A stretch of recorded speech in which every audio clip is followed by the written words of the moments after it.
Hey guys, this is Wraith calling, and we're on Roomberg, and this is a Wandering Hero, and this is MadFriday. Sent me a video of him in the AMX CDC. This is a Tier 9 game, and the AMX CDC is, of course, a Tier 8 Premium Medium French tank.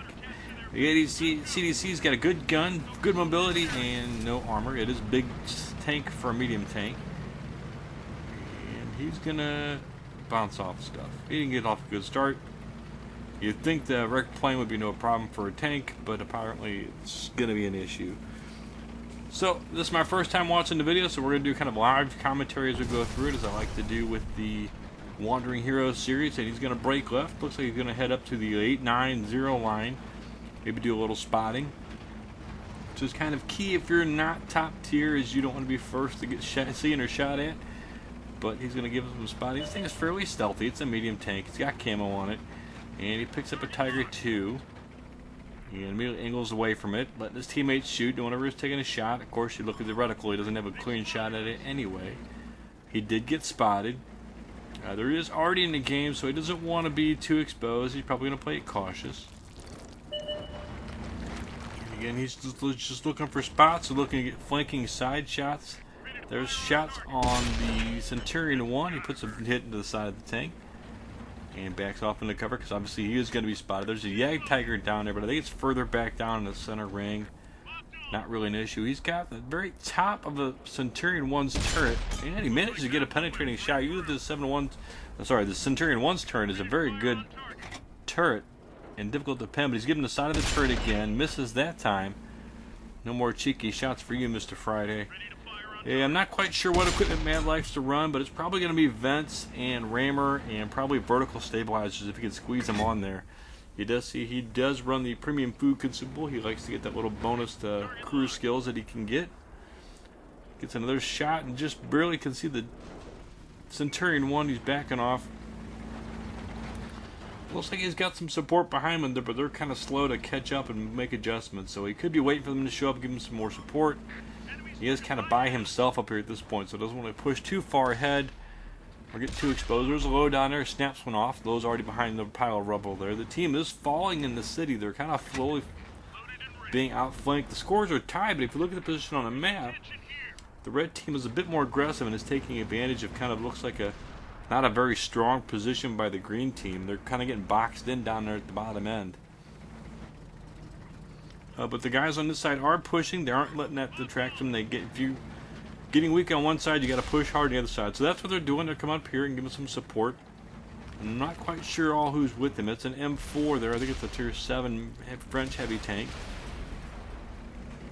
And he's going to come over and try to get some more cheeky shots. Sees the tank destroyer. It stops. And I don't think he's going to be able to steal a shot. Let's push up. Is it the T30? Nope, T28.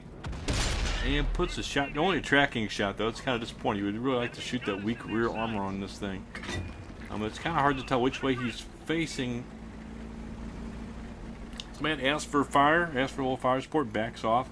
Does not want to get hit with the T28's gun. It's got the big gun. It's a pretty big gun, and will do a lot of damage to this lightly armored tank. And he's going to come up here, respot. I don't know if he gets the respot or not on the T28. He looks a little bit indecisive here. He doesn't want to leave himself exposed, but he doesn't want to push out in front where the rest of the heavies are in case they're getting fired at. So he makes a move up here to get up here to the next bit of cover. So he's safe from the T28. Might be able to get some shots on him. Look, everybody's getting hits on him. And man, squeezes one out, gets a weak shot. And the back rear of this thing is weak, and it kind of humps up just a little bit, like the T95 does. So he actually might be able to shoot over the top of it and get a hit in the weak fuel tank, hit the weak top armor, and that's what he did. The side armor is not very good on the T28,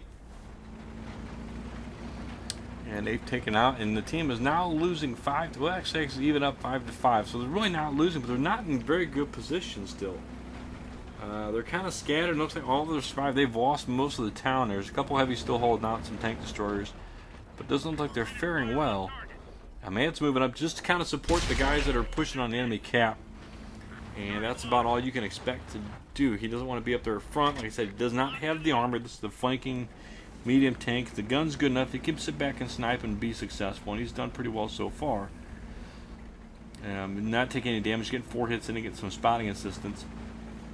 The team has started the cap, so he's going to sit here and get some sneaky side shots. Ooh, tracking shot in the T29. And he's going to get one more off real quick, put it in the track so this guy cleans him up, gets his first kill. Well done, sir. And he's looking to get shots on the other tank destroyer back there. And he can't quite get him where he's at. The team on the bases still managed to hold it even. And he's going to push up in the center of town to get some flanking shots, maybe help out that other tank destroyer. He's requesting help. And Matt's pushing up, but unfortunately the guys in the cap are also losing. So he makes the decision to support those guys in the cap. Comes up, there's a Tiger 2. He's behind some rubble back there. There's a lot of rubble on this map. Big piles. Think you have shots on somebody when you really don't. Tiger 2 does back up out in front of him. He puts a hit in the side of him. And turns, takes one in return, but he's still got hit points. Not that he really wants to trade hit points with the Tiger 2, because he will lose that engagement, but he's up on him. He can finish him off here. Pull on the side of the wheels. There he goes.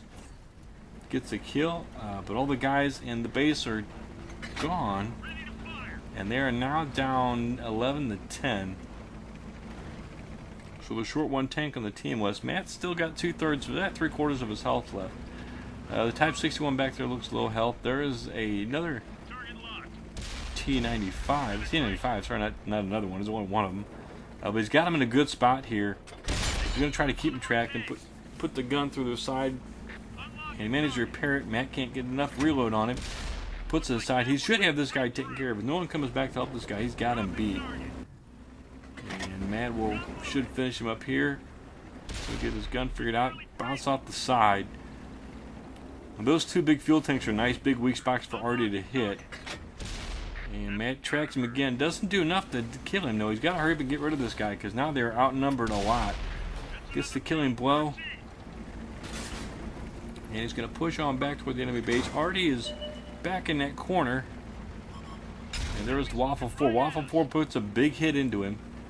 But he's depending on he's going to get a fairly lengthy reload. Mad might be able to finish him off before he gets the second shot in. And he comes around the corner. Ooh, lights him on fire. Good deal. That's oh no. So much for the quick kill with the lighting on fire. Mad's going to have to give himself exposed, hoping to get this guy to miss. Manages to pick him off without even getting a shot in. Artie squeezes one out. Artie's still back in that corner, so as long as Matt can spot, Artie should be able to get some shots in. There are 2 tank destroyers left on the enemy team. Oh, that's not the one you want to see, and that's not the way you want to meet him. You don't want to meet a T-30 head on and eat that one full bore. It was enough to take Matt out of the game. And we'll sit back and see if the French Artie can come out with a win. He does get a shot off.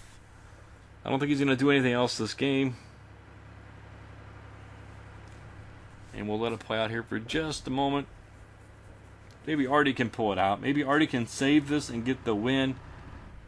He is at full health, but who am I kidding? It's artillery. Some of you are cheering that the scumbag will die. And I know most of us don't appreciate scumbags, but he's got a chance to turn this around and make this a win. But I really don't think so. You can see Mad's out there yelling at him, do something useful. Artie's probably not the best place to sit is back here in the corner. There is one of the tanks where he fires, hits him, doesn't kill him, low rolls him, and I don't know, can't tell if he's spotted or not. I don't know what kind of cruise skills he's got for the tank. Obviously, he did get spotted and was picked off by the T-30. That's game over. MadFriday defeated at the last minute. An unfortunate encounter with the T-30. It's going to leave him with what could have been a very good game into just an okay game. Still walked away with 146,000, 3,600 damage, which is pretty good. 4 kills, only 3rd class mastery. Walks away with 1,100 base XP in the defeat. As always, guys, thanks for watching, and keep your powder dry.